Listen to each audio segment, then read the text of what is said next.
Hi, everyone. I'm Steven Sigmund, And I'm Mike Bacinio. and welcome to the Weekly Movie Throwdown, a discussion show where each week we dig into a film that fits our overall monthly theme. This week, we're continuing on, actually wrapping up baseball month. Kind of sad to see it go. And we're going to talk about, from 1989, Major League, directed by David S. Ward. Really a beloved film, I think. It's a lot of influence, a lot of long-lasting legacy. So we'll talk about that. Yeah, we had talked about whether to do one of the ones like, the top 5 type of baseball movies that everybody's seen and talks about. But yeah, I'm glad we picked this one because it's true. I think it has almost a further reach than any other. And it was a tough call between this and Major League Back to the Minors, which I didn't even know existed until I did some digging here. As always, before we get into that, we'll talk about a little news. What did you have for us this week? So I'll take the mantle of death this week and mention that Bruce Logan passed away. And most people won't know his name, but he was a hugely influential special effects guy from the 70s and worked on two of the probably the most classic space movies of all time, one being 2001: A Space Odyssey and the other being Star Wars, where he was the person that actually figured out how to blow up the Death Star. And this was before, obviously, computers and visual effects, when you had to make things for real and try to figure out how to make it work. He also was the cinematographer on Tron, which is another hugely influential movie. Oh, wow. So just a person that amongst effects people and the CGI crowd, he was beloved and really a pioneer in the industry. And it's just worth mentioning that he passed. It's worth looking up the stuff he worked on and his legacy, because I think it's worth knowing about. It is, and particularly because that kind of set his era sort of between like the stuff he did and like I think about Ray Harryhausen with the monsters. I Right. mean, all of that stuff is like handmade prior to CGI when computers are doing all of it. So it really sort of created a foundation for the things that take like, sitting in front of a screen to do these days. So kind of an older generation that we don't have too many people left from. No. So yeah, it's worth mentioning that he's another one that we've lost. And I just think the interesting story about it, when you look at his profile, is the first movie he really worked on was 2001: A Space Odyssey. I can only imagine your first job being with someone like Kubrick, who is well known for being a lunatic perfectionist. And so I guess probably in the long run, it made him better at what he did, but that must have been pretty brutal. Yeah, that's a real trial by fire. And it's actually surprising that Kubrick would, I mean, I don't know what his track record is with the people he brings on, but using a first time anything seems like it Well, would he be. was a an assistant, I believe that at the time Oh, he okay. was working Gotcha. under Douglas Trumbull, Right. who was the effects supervisor in 2001. So he was working under Trumbull because this was during like an apprenticeship, I think, that he was working under him. Okay. So he was working on a lot of stuff, but luckily he wasn't like the main guy going directly to Kubrick. But Yeah. Makes still, sense. yeah. Yeah, I don't think he, he had like 10 years of experience before Star Wars then almost. So Yeah. really And I think just, that's necessary, because I don't think that people appreciate things like that. Something like blowing up the Death Star, because what you're trying to figure out is not just how to make an explosion, but how to make an explosion in space, in zero gravity, and figure out, well, how is that supposed to look? And how is that supposed to play on screen? Yeah. So there's a lot involved in something like that. With a computer, and you have more ability to mess around. But when you're making models and blowing them up, there's a lot of skill and thought and time involved in doing something like that. So, yeah. Yeah, it's sort of a lost art these days, and it's sad to see another one go. Yeah, the one thing was just a toss off. I read a pretty interesting article on Slate this past week about Tom Hardy. Um, which I just thought was really amusing because I don't think about Tom Hardy all that much, but he is kind of everywhere. And what it said with what grabbed me is that the subheading was like, people thought that he would be the next Brando, but he turned out to be the next Nicolas Cage, which of course immediately pulled me in. Um, and it just kind of discusses how, yeah, we almost thought he would be a serious actor or like a real, I don't even know what's like a method kind of actor, and he Yeah. is, but in a completely bonkers kind of way. And the projects that he picks just seem insane.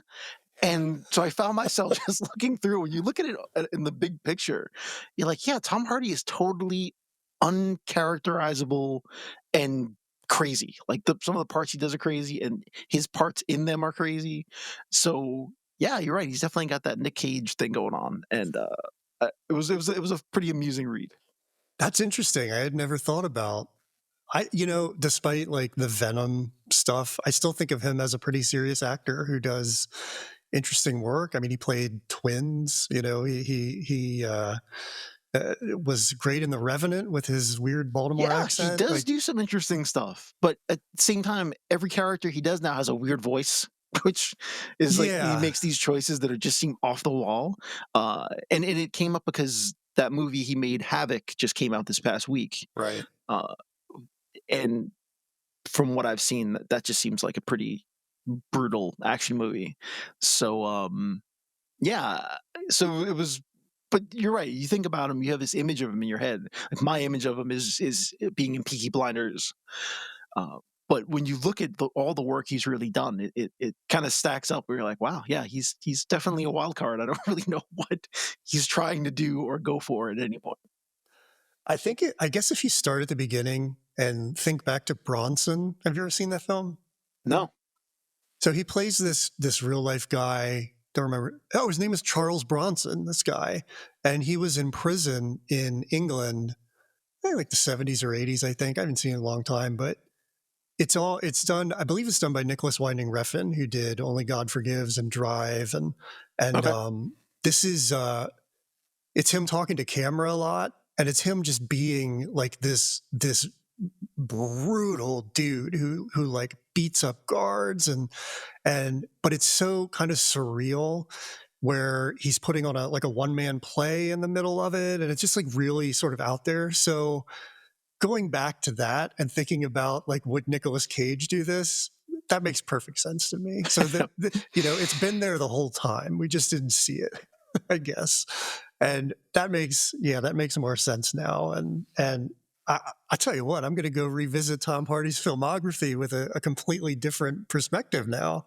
Yeah, I appreciated the article. It made me think about Tom Hardy in a way that I hadn't really put all the pieces together. So I thought that's worth mentioning to you. That's Uh, very it, interesting.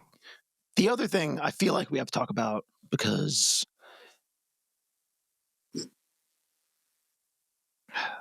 this, of course, plays into what we always talk about. But the CEO of Netflix, Ted Sarandos, did an interview and said some things that some people would find controversial, which of course he doesn't. But it definitely gets to the heart of all of this battle that we're seeing about the head of the theater association pushing for the movie release windows, and Sarandos essentially saying that he doesn't care about the theater business. It's not his job. That he's not really concerned about it, and he thinks that it's something that's almost going away. Uh, Someone asked him specifically about the fact that Netflix owns the Bay Theater in LA and the Paris Theater in New York, and what he said was, he said, we didn't save it to save the theater business. We saved it to save the theater experience, which I thought was a really interesting sentence. That Uh-huh. what it means is that he has no desire to save the larger movie going theater industry, but he thinks that essentially theater going will become a niche market. That certain people want to do it, and to keep that available to certain people that want to do it is worth it. But overall, he doesn't particularly think that the theater business itself matters all that much. And his feel, and he specifically says that folks grew up thinking, I want to make movies on a gigantic screen, have strangers watch them, and play in theaters for months. And he said it's an outdated concept. So he thinks the idea of going to the movies and seeing it with people is an outdated concept. That more people want to sit home and watch their movies at home. And he may not be wrong, to be honest. I mean, it's a fair critique. I don't know, and I'll discuss at the end of the show. I went to go see a movie this week, and that theater experience, and that's why this particular week I can't 100% disagree with Sorrento's, Oh, interesting. um, because yeah, the theater experience is a wild card. You're not totally sure how it's going to be anymore. I think that part of that is because fewer people go now, and I think that people have forgotten how to behave. But so it's almost a self reinforcing prophecy in some ways now. I don't know, but he has a firm stance on this, which is not what theater owners want to hear, but that's what he believes. I think it's interesting. I mean, he and Jeff Bezos are the ones who basically control the market of watching things at home on streaming. So it's easy for them to conspire to like kill the movie theater, basically. Right. But at the same time, they want to bring in top tier talent like Greta Gerwig, to make movies for them. And yeah, they have David Fincher, who's cool with just putting it on Netflix and getting like a 1 week release. But if they want to keep bringing in directors who make movies for the big screen, they're going to have to put them on the big screen. Well, I think that's the interview. You see him dropping those little sentences too. I think that's more for the filmmakers. They need to stop worrying about making films for the theaters and just worry about making good movies. And then he specifically says that instead of for the sake of the entertainment business, he's to save the entertainment business, so to speak. He said Hollywood should adapt to the way in which audiences want to watch movies, not in the way that they think audiences want to watch movies, right? And that's the tell right there. The other thing is that these studios are working to train audiences to wait for premium video on demand, things like Black Bag that just came out, and a couple other things that were just in theaters 3 weeks in, they're available to rent. So knowing that, maybe somebody thinks, well, I really want to see Black Bag, but I don't feel like making the trip to the theater. I know it's going to be on my TV in 3 weeks. Right. So they're kind of like putting things in place to convince people that they're right. But at the same time, if you look at the box office this week, especially with Sinners, I mean, that, people are turning out in droves to see it. And I think there's always going to be a market for that. I mean, both things can exist. I think about like, Taylor Swift puts out her albums on like 4 different variations of vinyl. And sure, that's for like a niche audience and like collectors, but film can be the same way. I mean, there are a zillion multiplexes, and maybe they're not all going to survive, but there's going to be an audience that always wants to see those. And it's not going to just be, people who want to see the things that Ted Sarandos is playing at the Paris Theater. Though I will say their programming is pretty amazing for the most part. But, it's never going to go away. I mean, it's going to struggle and it's going to struggle.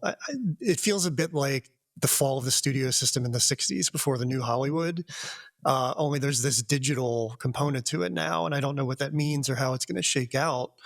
But ultimately, look, I go to the movie theater 4 times a week, and it's like church to me, and I love it. And I'm never going to stop doing that. If there's one movie theater in like 50 miles of here, I'm going to go to that movie theater as much as I can.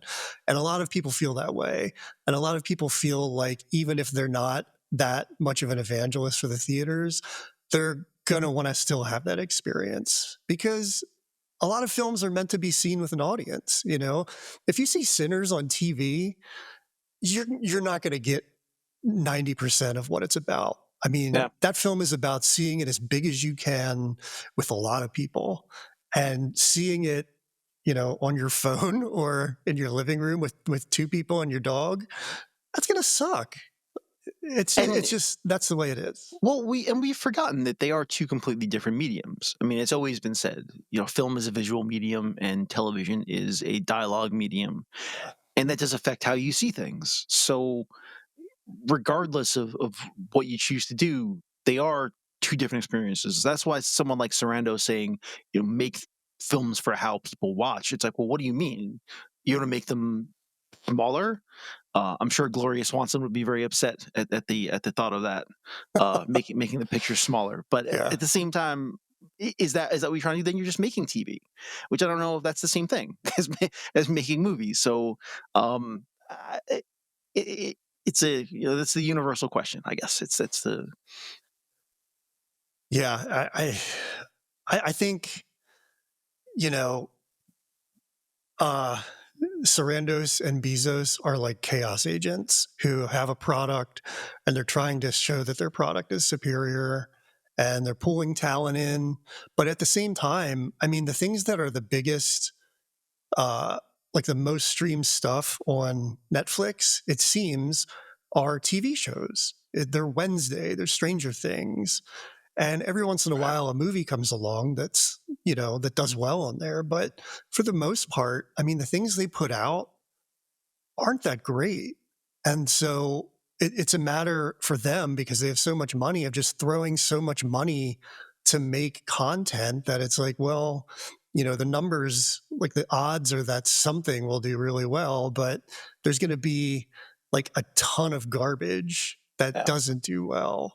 Unless the other thing is that they can dictate what you watch. So just like Hot Frosty, like I keep bringing that up because I right, caved into that goddamn thing with no intention of watching it, but that was the first thing I saw every time I turned on Netflix. right. So you're like at their mercy if you're if you have like a strong will, you'll go past Hot Oh, Frosty. see, I feel proud of myself now. I didn't realize I had such willpower. There you go. I avoided Hot Frosty, but so you remember the old HBO tagline, which is not TV, it's HBO. Trying to say that we're different than TV. Netflix slogan might as well be, "It's not movies, it's just Netflix," Yeah. I mean, which is a different thing, they want to be a cable channel. They right? have live sports now. They have the Mulaney show, which They have wrestling yeah. every week, yeah, So they want you to turn on Netflix when you turn on your TV and leave it on. And that's fine. That doesn't have to affect movie theaters.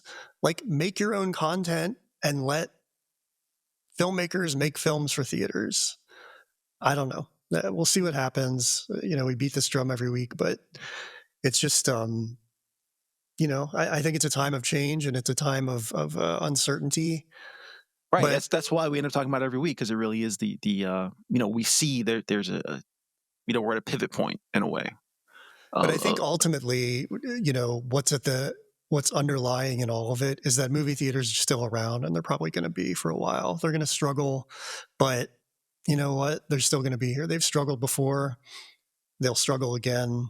It's just, I think it's getting used to the technology and figuring out, what works best. But they feel like a certainty to me, even if it's small art house theaters. And in fact, I like encourage those because they're uh, more vital than multiplexes in a way. But we'll see what happens. It's just the way it is. It's kind of a weird time. I mean, it almost feels like Black Mirror in a way, which is now on Netflix, the new season. mm, So, oh boy, did you have any other stories that you wanted to mention, or that it? no. Okay. The only thing I wanted to bring up was new rules for the Oscars. I feel like Bill Maher. New rules. Um, Voters have to actually watch the movies now. Go figure. Amazing. How about that? It's no longer just relying on the word of your children for what you're going to vote for in an animated film. You have to sit down and watch. And that's probably the best thing. I don't know how they're going to enforce it. I assume there's a portal that you watch everything in, and maybe there's some way to mark it off, or they, like Yeah, I mean, look, we know there are ways they can surveil people to find out if they're watching things. We definitely know that technology is exactly. available. Will they enforce it in Academy members? I don't know, but you're right. You basically put it onto a website or some kind of portal, and you would know whether or not it played. But of course, you never know if they were actually sitting there unless you then had a camera on them. They Right. could play it and walk away, but at least it would be playing.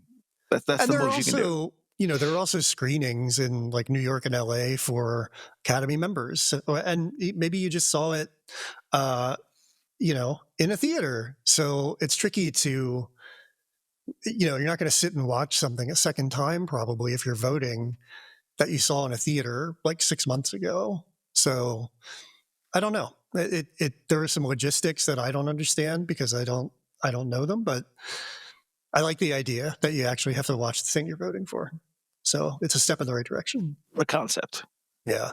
The Oscars are coming hard with the casting, with the stunts.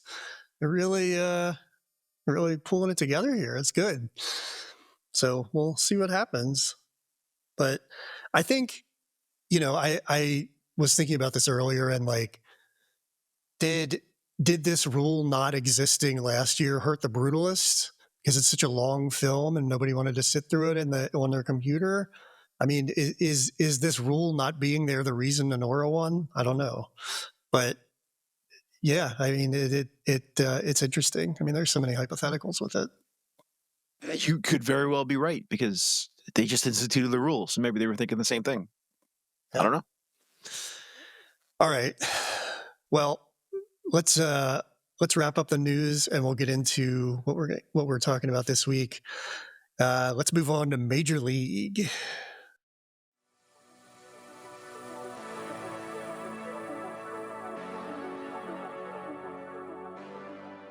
So I hadn't seen this film in a long time.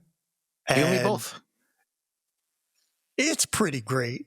I mean, it really sort of encapsulates a lot of the different elements from this month that we've had. That it's almost, I don't want to say it's a perfect baseball movie, but it's right up there. To me, it's probably as good a baseball movie as has been made.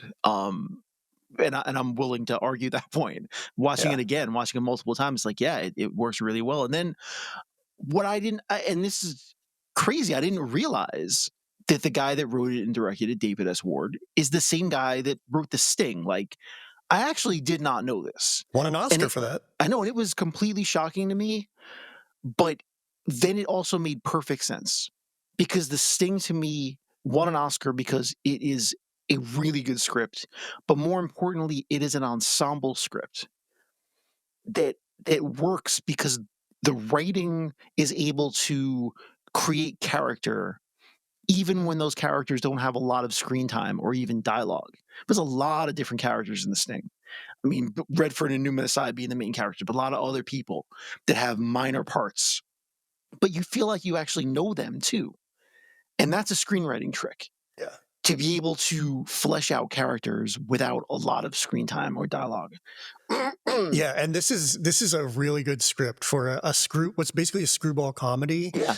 And but this one's the same thing where you feel like they're all these characters are well drawn, and that's the connection to both of these movies and why they both work so well.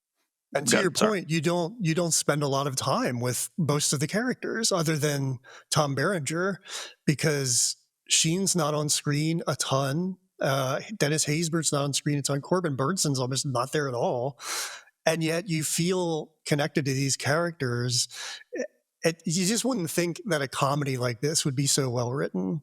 Right. And it's pretty cool. I mean, I had a lot of fun watching it and just thinking about those kinds of things. And before we get too far, let me just give a little bit of a summary. It's that the new owner of the Cleveland Indians has a deal, like a lease with the city. And it turns out that there's a clause in the lease that if the team does poorly to some degree, whatever that is, they finish last, I guess. It's finished last, yeah. Well, if you finish dead last, I think it's an attendance thing. Yeah, if they draw below a certain number of people, right, they could break the lease. That allows them to break the lease, and it so happens that this owner got sort of a sweetheart deal in Miami to bring the team there. I don't know if there's any argument that Miami's a better place to be than Cleveland, but it makes sense that she would want to do this. And the team finds this out midway through the season. They're really a ragtag group. It really plays into, the things we saw with the Bad News Bears and that establishment of that and really just lets that carry over, which is just so cool. And they kind of come together just to go win something, just to screw over this owner, which is it's a spite movie, which is great motivation. Yeah. And it's also based on kind of a true story Yeah, where the owner former of the Minnesota. showgirl wife of an owner who passes away, but I believe it was a football. It was the Rams, actually. Well, the so Calvin Griffith, who owned the Minnesota Twins in the 70s, had when they were building the Metrodome, he negotiated a clause where if the attendance was so bad, they could move, and they were going to move to Right. Tampa.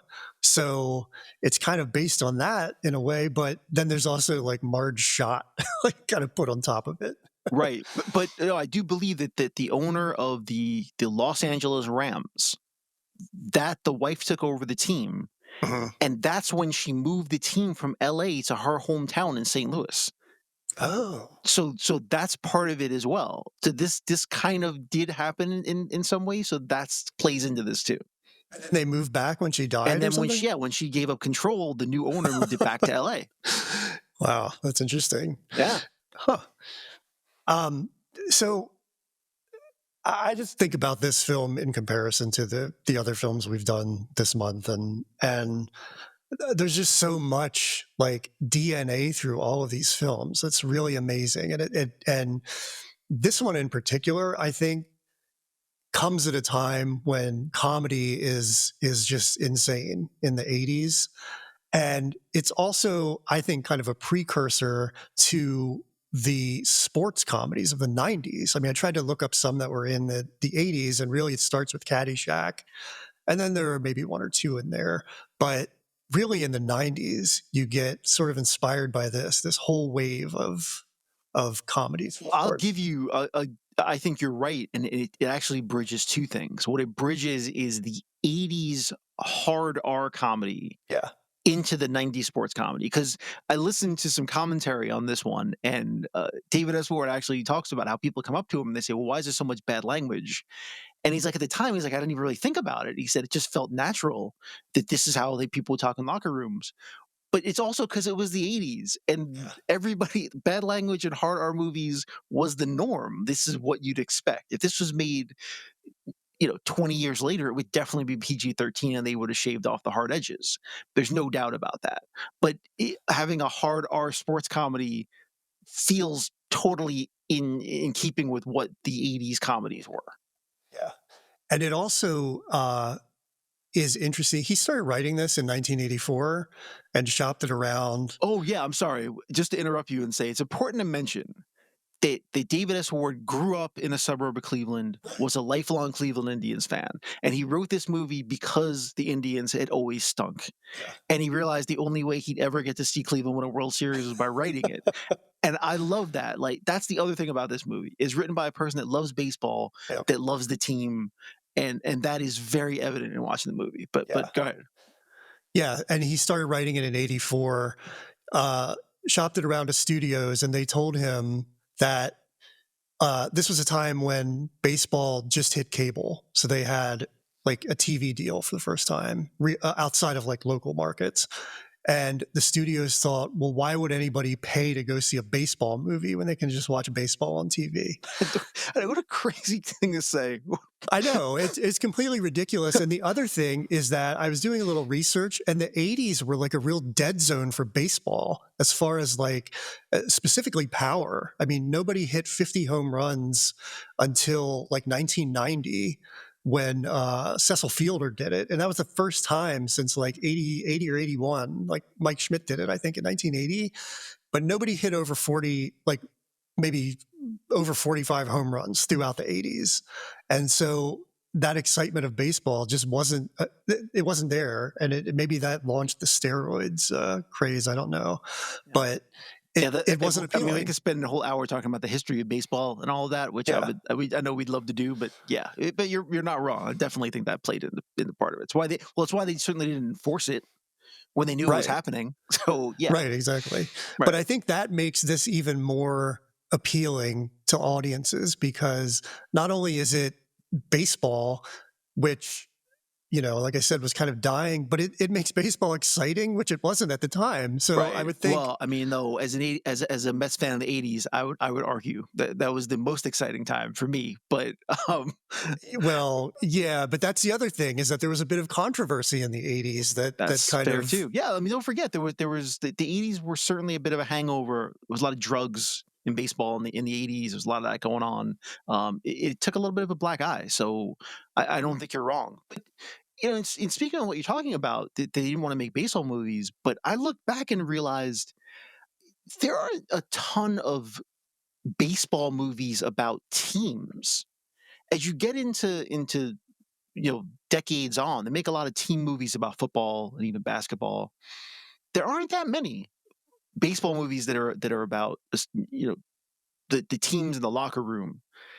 Uh, Especially in the '90s, it gets more towards some that are sillier, but more individualistic movies, almost like Mr. Baseball or yeah, whatever you want to say, Mr. 3000.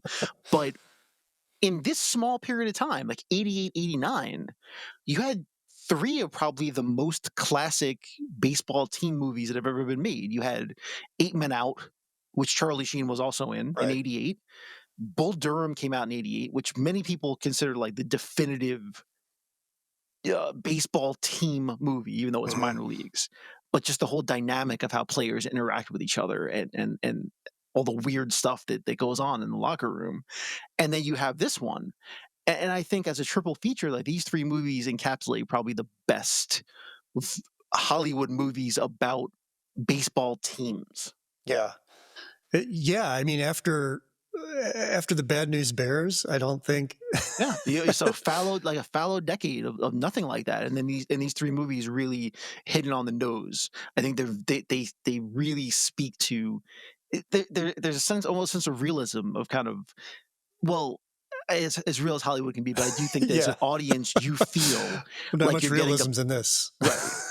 That you're getting a peek behind the curtain about Right. what guys are really like in the locker room and all the weird dynamics that happen, like the sacrificing the chicken and all these kinds of things, but all the superstitions. That's what Bull Durham and Major League do as well. They give you all the superstitions players have and all the idiosyncrasies of these people that try to build a team. Yeah, it feels like two paths were forged in 1976 for sports films, right? There was the Bad News Bears and there was Rocky. And so like those films just took those paths. They would only, reconvene when in the Rookie when we talked about it, right? Like that brought them both together. But beyond that, yeah, it's mostly the individual underdog or like this. Then you have these teams coming in and it's Yeah, great. It's great to see, it's cool to relate to an individual underdog story like Rocky or the Rookie, but it's just a lot of fun to see like a whole group of underdogs sort of overcoming something and it's great. And in this, I mean, there's such underdogs that there are some incredible sports montages in this. Like the first one showcases their skills and they're all just terrible at what they do. right. And then, it's the same montage later in the film and they're actually really good. So I love just seeing all of them come together. I'm a sucker for this. I mean, as goofy as it is, I Yeah, just a love it. good sports movie, especially an underdog sports movie, I think we both agree is probably one of the best forms of movie. You can watch it a million times; it never gets old. Um, you know, um, this plays into the stuff we've been talking about this whole month, and we talked about the Bad News Bears, and I couldn't help think about what a lot of what Richard Linklater was talking about. Mhm. One about how hard it is to film baseball, um, and how hard it is to get people to do certain things. And even in the Rookie, as they talked about the idea that they didn't do that foul ball Right. because it's hard to do. Well, in this movie, a lot of these things come up again, and that's the other reason I think this movie is so good. That you have a bunch of guys, the cast itself. Some of them are decent ball players. Uh, Tom Berenger is not one of them. Yeah. That's a lot of his stuff was doubled. He really wasn't good at throwing. There's only the one scene that he actually throws the ball in, and it's the initial scene when he throws the ball to second base for the first time and bounces it. That's his real throwing motion. but the rest of it was done by Steve Yeager, who was a pro baseball player, who Uh-huh. was a consultant on this movie and actually plays the third base coach. But he does a lot of those throws because he was a catcher, and you could see the difference. um, Yeah. but uh, Charlie Sheen, look, it, I would say that Charlie Sheen is definitely the best looking pitcher I've ever seen in a baseball movie. I mean, his motion, his mechanics are 100% sound, and you absolutely believe that he could play the game. They said he was topping out at like 88 in, Yeah. After the but steroids. right, yeah. Then it turns out later he was taking steroids. But here's the other thing that I found out: the interesting trick they did is they actually moved the mound up 10 feet, Right. which just added to making it look like he was really bringing it. But yeah, but bringing it 88 as an actor, I guess steroids notwithstanding, that's impressive. But when you see him throw, his windup and his actual mechanics of throwing are 100% sound. He was a high school ball player. And you can see that, and we've seen enough baseball movies now where you can tell the guys Right. that can play and the guys that can't. Corbin Burnson is also, you can tell, was a ball player. I mean, you can see that his throwing motion looked really good. They said he fielded a lot of those balls. He was actually really good in the field. That he really couldn't hit very well, but his fielding was fantastic, and you can see that as well. Yeah. Charlie Sheen had sort of aspirations to play pro ball and went to training camps as a kid to get good at it. And he said that I forget what he said, something about he got to camp and he realized that would never be a profession for him. So he went into something that's even more of an idiot's job, acting. But So yeah, good. yeah, so just piggybacking off what I was saying about trying to film baseball and film mistakes in baseball is really hard. So you have to mention Wesley Snipes. So Wesley Snipes was not a ball player at all. He wasn't a baseball player, Turns out not but much of an athlete. right, he's just very athletic. He was a dancer. He's very he's very athletic in that way, but wasn't really he wasn't a baseball player at all. Um, this was an early movie for him. I think I mentioned a few podcasts ago that I liked the movie Wildcats. He was in that. Uh-huh. Probably a couple more small movies. This was kind of his breakout role. But all of those scenes where he was hitting pop-ups straight into the air, all him. Like, he was able to do that on command. They said they didn't even have to shoot it that many times. That he was just able to shoot the ball into the air. Now, anyone who's ever played baseball or tried to hit batting practice, tried to fielding practice or anything, understands trying to hit a ball straight up in the air on purpose is not easy to do. And I think it's amazing that he was able to do it. Like you said, people like Linkletter and director of The Rookie talk about how they would change scenes because it's hard to get anyone to do things, especially at foul balls on command. Yeah. And Snipes could do it. I just think that's an amazing little tidbit. So he's just a really talented guy. And I looked at it. I wanted to go back and say that this was kind of his breakout movie. But look at this 3-year span that he has. Yeah. So he makes Major League in '89. He makes Mo Better Blues in 1990. New Jack City in '91, Jungle Fever in '91, White Men Can't Jump in '92, and Demolition Man in '93. And yes, I'm adding Demolition Man. He made a few other I knew you movies would. as well during those times.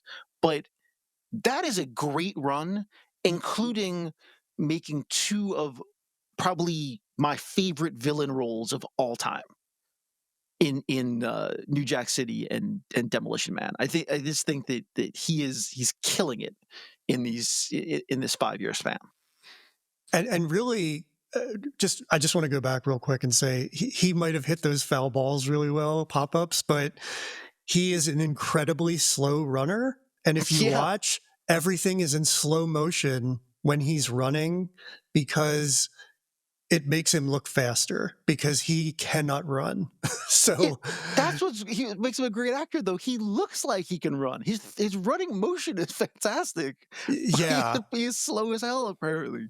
one of the things that when Glenn Powell was at CinemaCon a few weeks ago, he said that one of the pieces of advice that Tom Cruise gave him was to film himself running because you don't look like you think you look when you run and you have to work on it. but Wesley Snipes has the look down. I mean, Right. especially that scene where he's in his pajamas. He looks like the fastest man in the world. But if you play it in real time, he's incredibly slow. Yeah, they said those other two guys were actually faster than he was, that they had to mess around to make sure that would work. Yeah, I think that's hysterical. I kept watching them to see if they look like they're trying to run slower, but I mean, they look like they're kind of giving it, a pretty good effort too. But when I learned that, it got me to thinking that there's a lot of slow motion in White Man Can't Jump as well. And I wonder if he's also bad at no, that's not true because there are a lot of wide shots where he sinks it. Yes, but it's true that by all accounts, Woody Harrelson was a natural basketball player.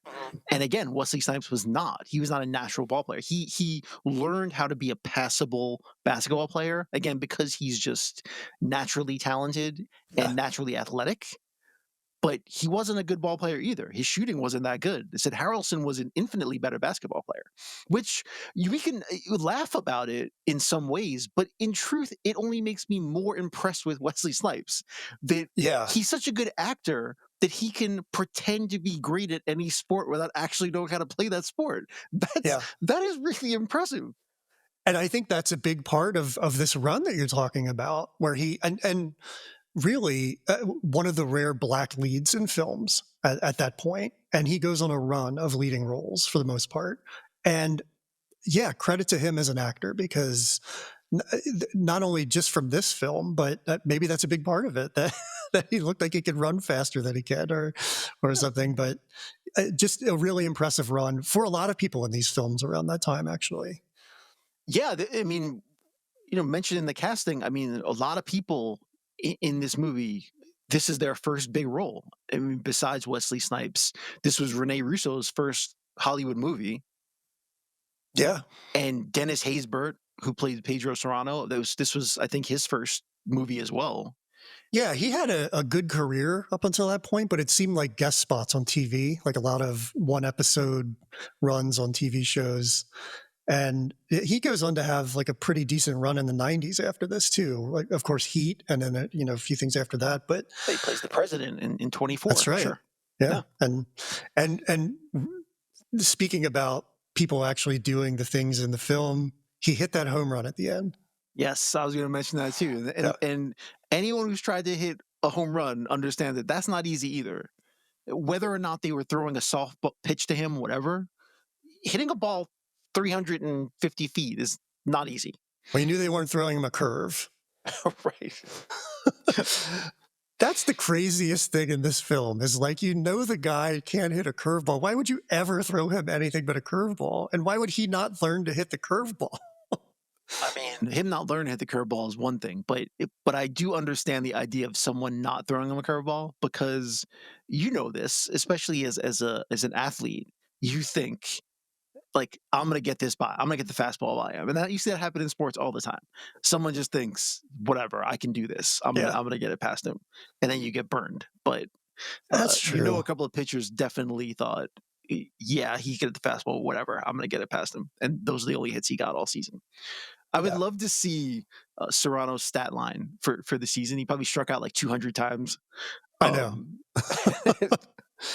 Well, they did. I think they did mention his. No, it couldn't have been him because somebody was hitting like 342 at the end of the season. It was Clue Haywood, which by the name is like the best name for a baseball player. But the bruiser from the Yankees, he was hitting. Bob Uecker says it at the end, like 342 with 120 RBIs and Right. like 50 home runs. And so speaking of that, Yeah. you mentioned Uecker and Haywood. So the guy that plays Haywood is actually a former ball player named Peter Vukovich, who was actually a pitcher, not a hitter. But he has such a good look that they felt like we have to make him the main hitter. He's a big pitcher. Yeah. He was an intimidating guy, but that's why they thought he worked better. They originally brought him in to play that Yankees closer at the end of the movie, but they just thought his look was so good they decided to make him Haywood. So a couple of things with that. One, I think all of Vukovich's dialogue was ad-libbed by him. Oh, really? So when he says to Jake Taylor, he's like, "How's your wife and my kids?" Like, I think that was his on the spot. And when he calls Wesley Snipes meat over at the first base, like that's him because that's probably just the real way that baseball players interact. And so they just let him run. But the other fun part with that too is that Vukovic ended up not only playing for the Brewers, but he was announcing for the Brewers a little bit in this period of time, like this late '90s period, With late Euchre. '80s with Euchre. Yeah. So they knew each other. So when Euchre made fun of him and said that he leads the league in like nose hair or something, and he said that Yeah. when he sneezes it's like a party favor, like those are things like he said that because he knew Vukovic and used to bust his balls